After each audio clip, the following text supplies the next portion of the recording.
The IPCC, the Intergovernmental Panel on Climate Change, is a United Nations body that assesses climate change and the science behind it. They have released a statement saying that sustainable forestry can help reduce greenhouse gases and have a very positive effect on the climate change crisis that we are dealing with today. But the Victorian Labor and Victorian Greens Party think that they're smarter than an international body. If re-elected, the Victorian Labor Party is going to ban and end native logging by 2030. And if elected, the Victorian Greens Party is going to end native logging by next year, 2023. You know what regrows? Trees. You know what doesn't regrow once it's shut down? A small timber town. The flow-on effects of an industry shutdown is astronomical. Not only will we have a very wasted resource just sitting at our back door, but we'll also have a lot of families struggling with income. Hundreds of jobs directly and thousands of jobs indirectly will be lost if this ban goes ahead.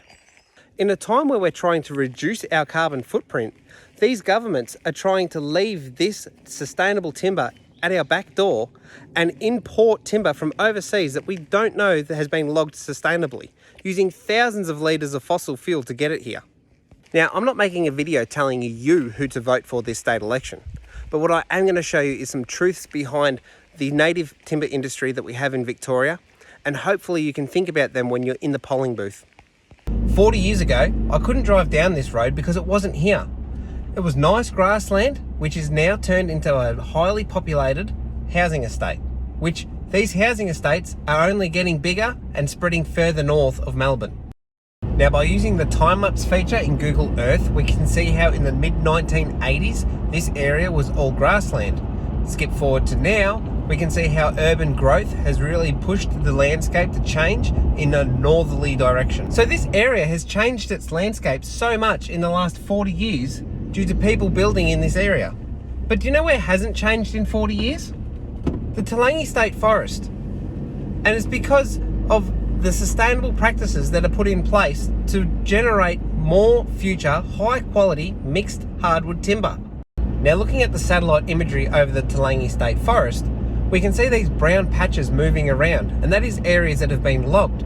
But we can see that these areas turn green again, and that is because of the regeneration and replanting that happens in these areas. And it's also worth noting the amount of area in this state forest that hasn't even been touched at all. Now I'm in the Toolangi State Forest, and I'm in one of those old logging coops right next to an old cut tree.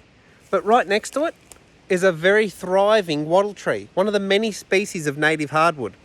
Every single day, this tree is absorbing and storing carbon, just like the millions of other trees in this state forest. So this is just one of the very many proofs that the Victorian native timber industry is not contributing to deforestation. And for anyone who says that native forestry dries out the land, have a look at this. Here is a mushroom. And last time I checked, mushrooms require very moist and very damp environments.